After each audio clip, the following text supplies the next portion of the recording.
Ooh, more liquid pencil, eh? Hello everyone, and welcome to my channel.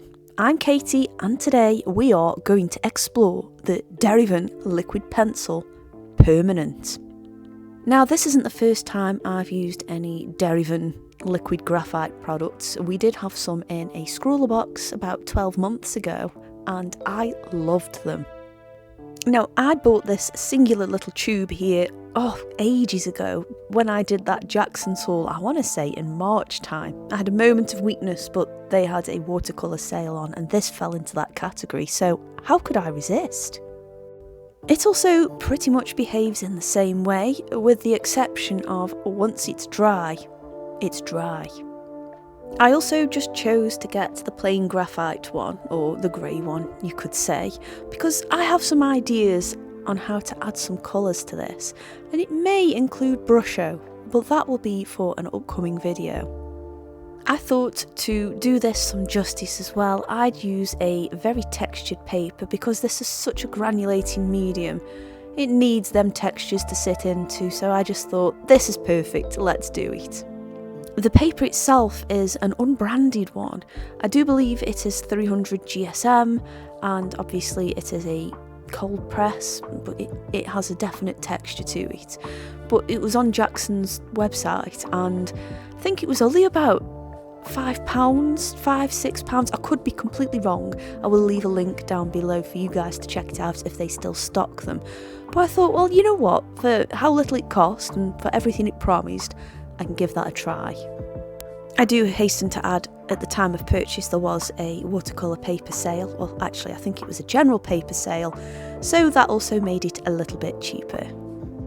And I must admit, I'm pretty impressed with it. I mean, this is the first time I've used it, so, you know, it could be awful on the next medium I try it with, but for this, it was great. I mean, I love how vibrant everything stayed too. Now, to begin with, I did a deep outline around the bear. Yes, we're painting a bear today. And for the body of the bear, I just added in a lot of dabbing brush strokes for the fur. I didn't go into too much detail. I just wanted to get that colour down because the reference image I was working off was, well, it was dark in that area. So I thought, well, let's put that area down first.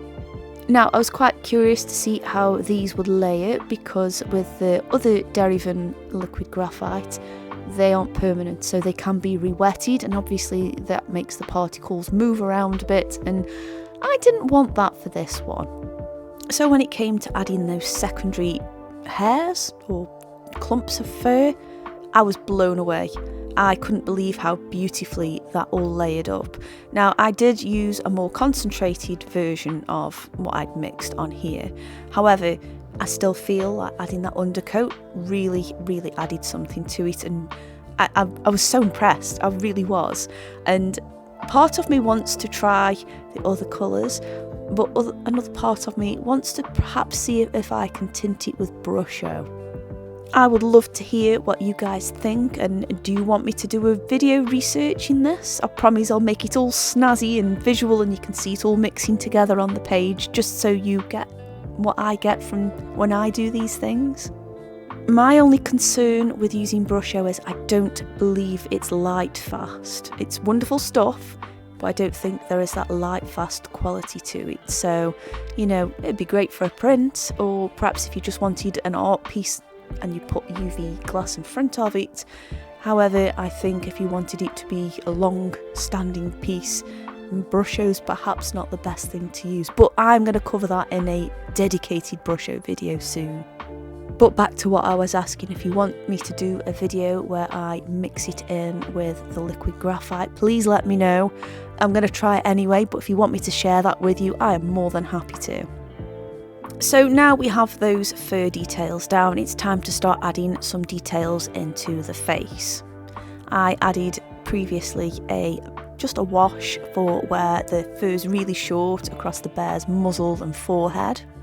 And this is why I really like the granulating properties. Instead of it just being a flat wash and making the whole thing look quite flat, how the granulating bits of graphite in there sat on the paper was just perfect. I was able to manipulate them around a little bit without adding too much excess paint, and also it was easy to lift away again whilst it was still wet, but when it was dry, and it was quite nice to be able to paint in confidence and not think any areas where I'm going close to where I'd added that layer are going to come back to life again. So this is already getting a thumbs up for me.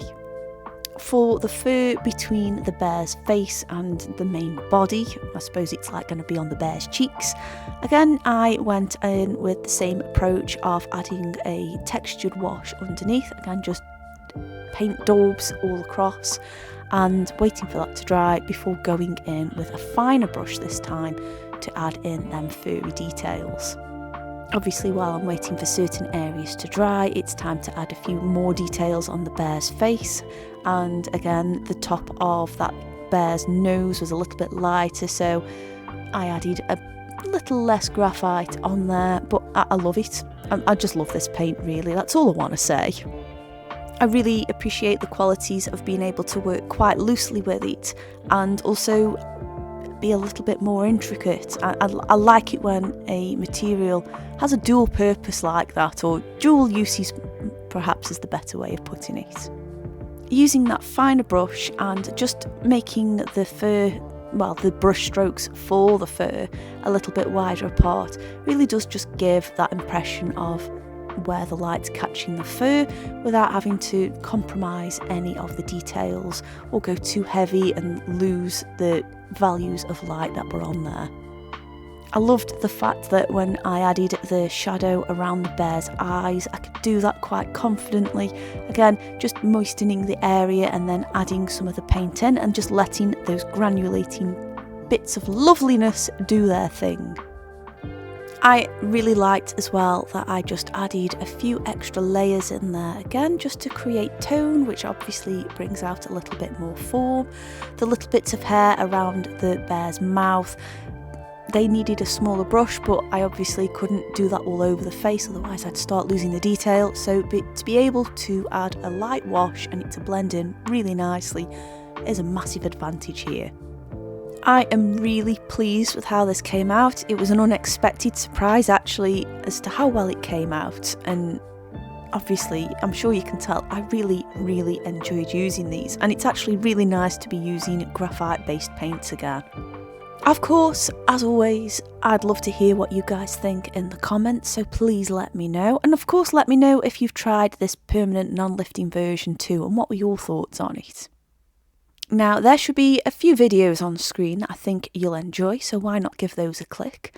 And in the meantime, I want to say thank you for watching, and I will see you lovely lot on the next video. Bye!